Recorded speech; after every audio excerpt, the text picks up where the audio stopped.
Let's do The Childhood of a Leader. So The Childhood of a Leader is the directorial debut of Brady Corbet. There's been a lot of buzz around this coming along. Basically, it's in World War One and the aftermath of World War One, basically following the young son of an American diplomat played by Liam Cunningham, whose accent is not convincing. Sorry, Liam. No. It's American, isn't it? Yeah, it's American. Yeah, while he's living in France as the kid, sort of, it's as he's a childhood of a leader, as he grows up and sort of learns how he can manipulate and just sort of get the adults to bend to his will as he grows up, and sort of just it sort of parallels the rise of fascism in Europe, and that's the whole gig about it. And it's there's been a lot of buzz about this in recent weeks. People have been saying it's like one of the most stunning debuts they've ever seen, and people saying like it's an amazing sort of tour de force from a first time director. And I'll give it to this. It's definitely sort of, it leaves an impression on you. It leaves a big impression. I think it's really, really well crafted, and I think one of the things I liked in the filmmaking style the most was the fact that it sort of lingers on shots as it leaves the focus and sort of just goes for a long, like it'll sort of the subject of the camera will move away and it'll sort of it'll just follow for a long period of time afterward, and it gives a lot of sort of mood to it, and that is what this film is overall a lot for me. It's the fact that it's an atmosphere, it's a lesson in atmosphere building. There's a great mood about it right from the start. You've got that soundtrack blaring with that shot of the train going past the train tracks, and it's just an immensely suspenseful, dark film from start to finish. But I feel like for me it didn't really deliver. No? On the promise. No, I feel like it spent a lot of time building this mood, and I was utterly gripped by the fact that you've got this purely evil-looking kid who's still sympathetic, but you can see the evil in his eyes. And all the characters aren't really, I mean, they're called like the mother, the father, the priest. They don't have proper names. They're just sort of vaguely outlined. It's all about the child most of all. But I don't know, I feel like it spends all this time building it up, and then it sort of ends. I sort of know what you mean. I know what you mean, but it's kind of... Has anybody seen The White Ribbon here? No. Well, it's kind of a lot. You see a lot of reviews calling Haneke-esque because that's kind. It has the same kind of vibe as The White Ribbon. It's not really. It's same. Have you seen Hidden as well? Not yet.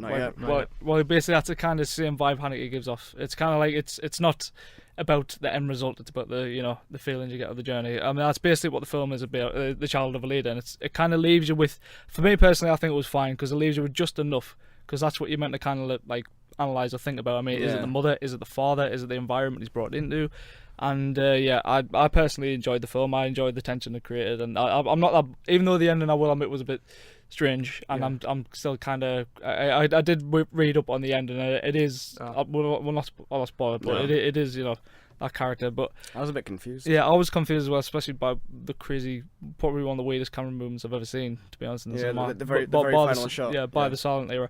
But throughout the film, I was enthralled. I think we're all sort of on the same page. Yeah, because I really liked it, and I think the tension it creates. I think especially because, and I think it can't just be me. I hate children. I think they're horrible. I think especially the kid in this film. Yeah, you've said that quite a few times now on the show. The kid's Tom Sweet. I mean, he's fantastic because he conveys that level of just. I mean, you can see from. I mean, we knew what the plot was going in anyway, but you can definitely tell that he's going to be some horrible little toe rag. And I think there's nothing more scary than a kid with that much power. Mm-hmm. I think because you know what they're capable of, you know that they're going to get treated differently because they're not fully formed adults. They're not going to get the same sort of cotton wool. They're going to get more cotton wool treatment than somebody like us would. I think he created so much dread on his own. His interactions with Stacy Martin were just sheer terror.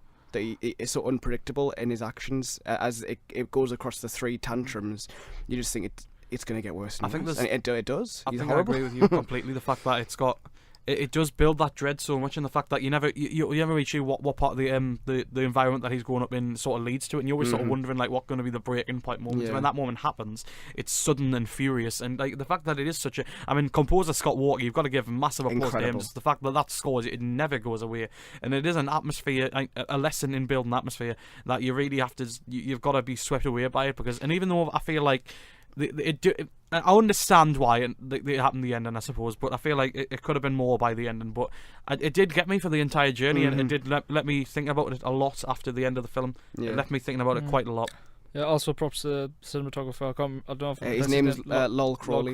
Yeah, fantastic. He lighting, did 45 years and season 2 of Utopia. Yeah. And you can tell. Yeah, certainly filmed fantastic lighting. Yeah. Almost of a male, like The music, I think what I was impressed most about it was the scale of it. I think as a film of this size, you know, shown in independent cinema, it felt big. I think the score gives it that sense of just sheer enormity. Yeah. The sort of the word I use is bombastic. It's Absolutely, yeah. so flooding your ears with just pure noise, but in the best possible way. I mean, Brady Corbet's 29-year-old, 29, and he must be very cine literate because there's you know the whole thing is reference plenty. Because like I was saying, Hannick, yes, because he's the it's him, Michael Pitt, and he's the one in Funny Games, the remake. Oh, right, okay, yeah. That's why. I guess yes, I remember reading that actually. Yeah, so probably got some influence out, but he's worked with some fantastic directors, and for his directional debut, it's very, very good to see. Yeah.